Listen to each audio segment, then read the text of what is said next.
Hi and welcome to High School Highlight Season Preview. I am sports producer Joe Gleason. I've been covering high school sports for ABC13 for over 25 years, and this is my favorite time of the year. The start of the high school football season. Everybody starts off 0-0 with the exact same opportunity to win a state championship. I'm here at the Rig, where the Pearland Oilers will host the Point Panthers. This should be a good one. So during this little show, the time that we have with each other, I'm going to point out a couple of the teams, maybe a couple of the players, to look forward to seeing this high school season. But first, I want to bring in Pearland head coach Ricky Tullis, who will talk to us a little bit about Pearland's team. So, Coach, as we get 88 minutes from kickoff, what's going through your mind?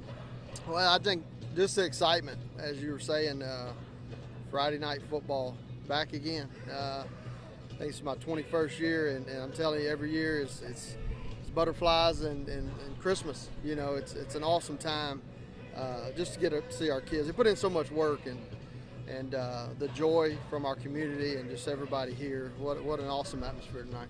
Yeah, your community, this place is one of the best places to see a game. I mean, when your band is 350 strong and they are over there playing and performing, what's that like as a coach to have that kind of support? It's unbelievable. It is really an awesome deal.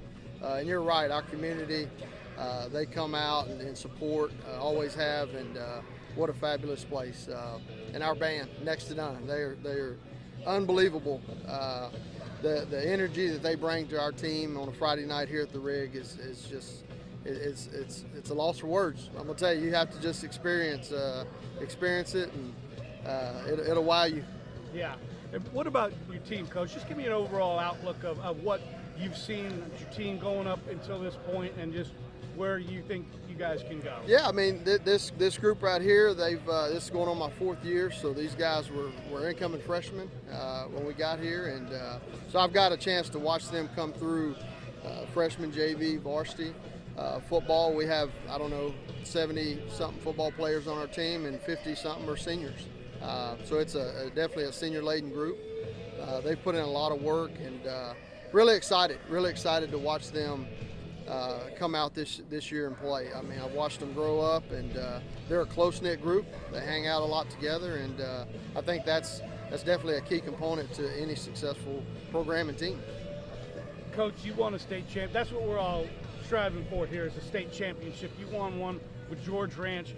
Just kind of explain to the folks out there how difficult it is to win a Texas high school football state championship. Yeah, I mean, it's tough. There's so many good programs and great coaches and great players in this state, and I think at the end of the day, 3% get a chance to be a part of that, and we were fortunate to be a part of that in 2015. And it takes one, tremendous football players, first and foremost. I mean, you got to have guys who go out there and play and get it done week in and week out.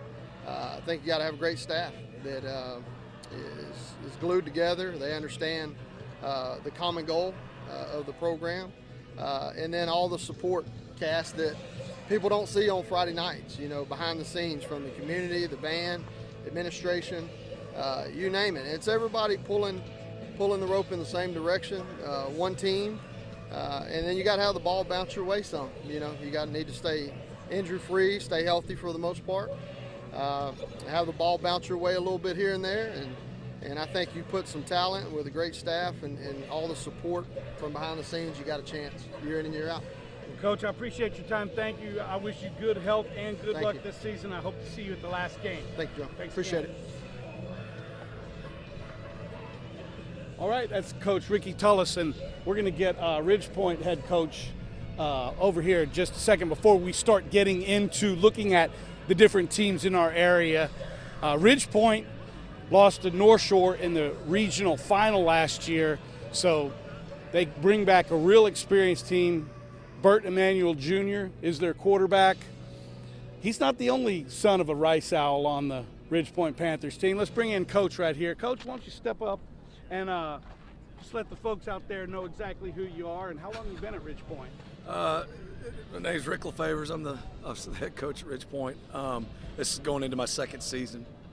So, Coach, what's this like? We're 84 minutes away from the start of the season. What's this like for you?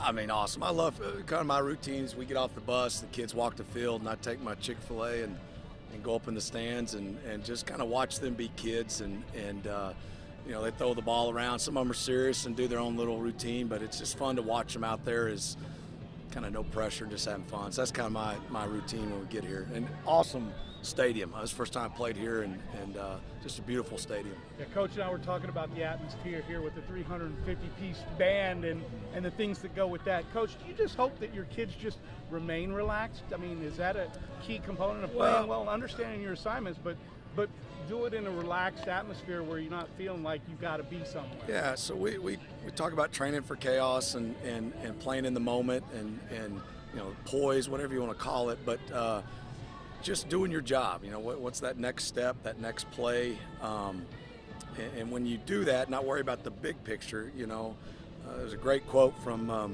the Patriot: "Aim small, miss small." You know, and sometimes when you take in too much, you know, you get distracted. But if you can focus and just do your job, and when we collectively do that, we got a chance to be successful.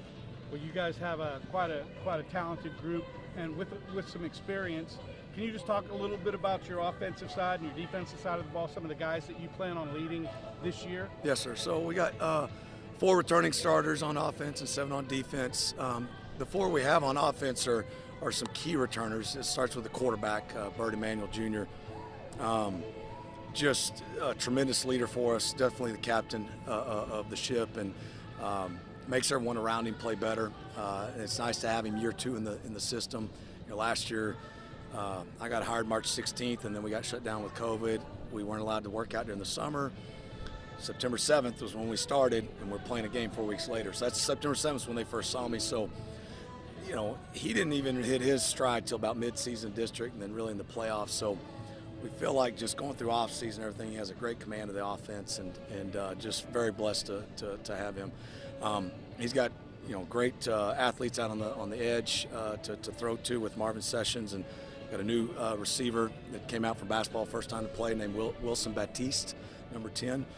And then in the backfield, Ezel Jolly. He's got offers from Colorado and Baylor. Was a backup last year and still got second team all district. So, and then with left tackle, offensive line, starts with Calvin Harvey, left tackle, but 6'7", 300-pound kid that is committed to Lock Tech and has several Power 5 offers and such. So it starts up there, and protecting Bert, being able to run. And then defensively, D-line's kind of our strength. We have 7 returning starters. We're just very fast and athletic on defense. DK Kalu is kind of the anchor of the D-line, but we feel like we got 6 starters that we can kind of roll in groups of 3. Very fast on the back end, returning in the secondary, and allows us to do a lot of things. So just excited to see him. First game, there's always those mistakes and like you said, learning to play under the pressure and stuff. And so just trying to minimize that. I'm just anxious to see him play and just go out there and lay it on the line.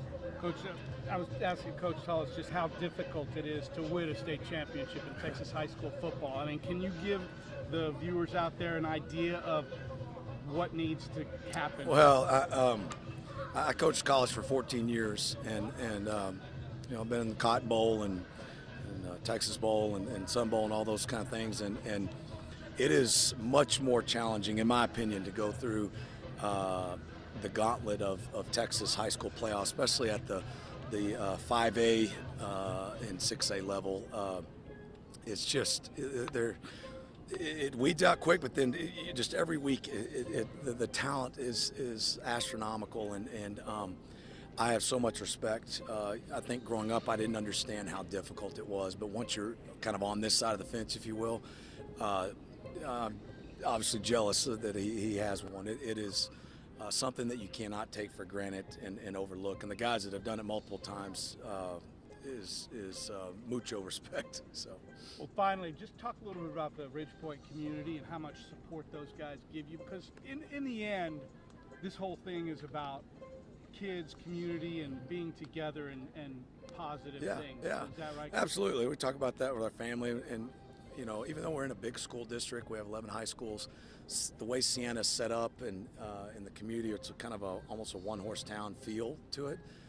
We have 2 middle schools that feed us, and all the elementary schools inside Sienna feed us, so from little league up, everybody's kind of wanting to be a Panther, and we have tremendous support. A lot of successful parents, professional athletes and things that live in the community, and their sons and daughters end up going to Ridge Point. And we're just blessed with a lot of support, a lot of love and excitement, and a lot of talent as well, both in the classroom and on the field. Coach, I appreciate your time. I'll let you get back to your routine. I thank you for appreciate interrupting it and telling us a little bit about no the worries. Panthers. Appreciate Have a great it. season. All right, Coach. All right. Thanks, Coach, for joining us. Now let's get to some of the previews for the teams to look out for. We're going to start with the 6A defending state champs in Division II, the Katy Tigers. They won their 9th state championship last year, and the Tigers return a lot of talent on both sides of the ball. On offense, junior Caleb Koger returns at quarterback, threw for over 1,500 yards and 24 TDs last year. A big target is Oregon commit Nick Anderson. Running the ball, junior Seth Davis. Last year, Davis split time carrying the ball with his brother Jalen, and still ran for over 1,700 yards and 18 TDs. He was the offensive MVP in the state championship game. On the defensive side of the ball, the Tigers are strong. Ty Kenya, ready for his senior season. He had a forced fumble in the state championship game that ball hawk Hamilton McMartin took in for a score. Everything going right for the Tigers in that game. Malik Silla and Bobby Taylor will be huge contributors on defense. Both, Taylor had a scoop and score in the playoffs last year against Shadow Creek. Both of them are headed to play for Jimbo Fisher at Texas A&M. Katy is looking to win their 6th state championship for head coach Gary Joseph. So we're actually out at the Katy game. Katy Clear Springs kicks it off. Adam Winkler is your reporter. He'll have that full recap coming up tonight at 10. In spring, Westfield, Coach Matt Meekins is looking for a deep playoff run. He's got people in the right places. Quarterback Cardell Williams, he's a Tulsa commit. He's running the show for them. On defense, Virginia commit A.J. Holmes should have a big year. He's comes from a long list of line of defensive linemen there at Westfield that starts all the way back with Ed Oliver. Now, Westfield will likely battle spring for the district championship. Lions head coach Trent Miller returned 17 starters on a team that made it to the regional semifinals last year. Utah State commit Bishop Davenport is one of the best quarterbacks in the state. He threw for over 3,600 yards and 37 touchdowns last year. He ran for 7 more, so he can beat you with his arm or legs. Receivers are good. Caden Bradley's headliner. Travis Sims Jr. catch some balls from Bishop Davenport as well. I found out when I went to their scrimmage, lockdown corner DK Friend, Dorian DK Friend, will play both sides of the ball. Defense, look out for Braylon Jones, Daryl Doherty, and defensive lineman Gerard Henderson. He will be a problem for offensive linemen. He worked his tail off this summer at camps that I was at. Most of them he got MVP, so we're expecting a big year from Gerard. He was a McNeese commit, decommitted, and now the offers are rolling in for him. Tonight at Freedom Field, North Shore opens up the season against Shadow Creek. Both teams will have a different look this year than you might expect in the past. For Shadow Creek, head coach Brad Butler has his son Duke under center for the Sharks. And look out for defensive back DeJuan Lewis. He's never seen a challenge that he didn't step up to and contribute.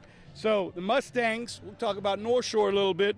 They lost, of course, Demetrius Davis and Shadrach Banks to graduation. They'll still have talent on offense. Jalen Bailey and David Amador at wide receiver. Xavier Owens will be running the ball. The defense is highlighted by 5-star cornerback Denver Harris. He's one of the nation's best. Harris is fast and holds offers from just about anyone you can think of. Christopher Ross will provide some pressure up front. Ross is a Texas commit. Also look for Caleb Flagg to contribute for the Mustangs in the secondary. North Shore is one of the toughest districts in the state. Tascasita, C.E. King, Westbrook, Summer Creek, Kingwood, and don't sleep on Humble. They should be pretty good too. And in that district, Atascocita is back and they're loaded with talent. This might be the year Atascocita gets past North Shore in 21-6A. Eagles have it on both sides of the ball.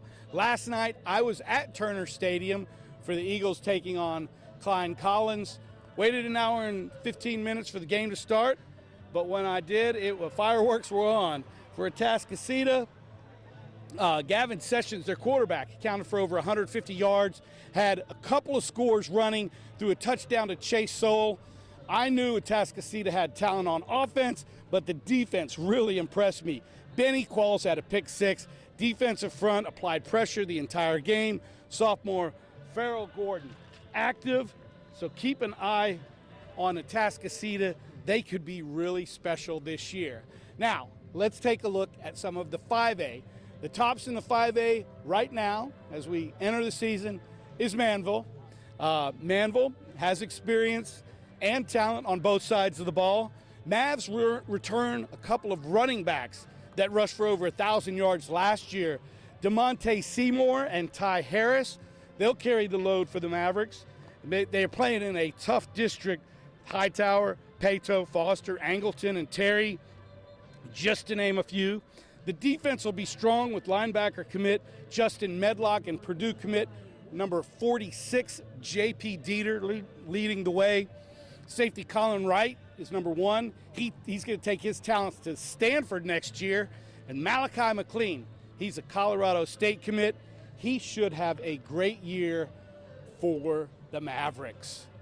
Staying in 5A, in Division II, Fort Bend Marshall. The Buffaloes gave everyone a glimpse of what they can expect this year with a big win over Eisenhower last night. Jacoby Banks takes over at quarterback for the Buffs. Buffs have a new offensive coordinator. He comes over as the quarterbacks coach there at Marshall, Samuel Padgett. He is not afraid to air it out. Banks threw 4 passes to this guy, Chris Marshall. 2 went for TDs. And I saw Jacoby work this summer getting ready for the season. He will certainly pick up where Pittsburgh State quarterback Roland Harvey left off. So keep an eye on Marshall. They are dangerous. Now, just to touch on a couple of teams to look out for that might not get the credit or recognition through the course of the season. Give you a little heads up. A-Leaf Taylor is someone to watch. Lions already have the fastest receiver in the state in Texas Tech commit, Tyler Cole King. Now they added somebody to throw to him. Episcopal transfer quarterback Chase Jenkins. Jenkins should have time to find King behind an experienced offensive line. They are in a tough district. Pearland, Dawson, Strake Jesuit, and an improved Hastings squad should compete for the district championship there. Coach Okuno's defense should be strong again. Defensive lineman Ethan Cox and Everett Haven Jr., he came over from Maid Creek. Blaze Tatai, certainly with the skills to make a name for himself.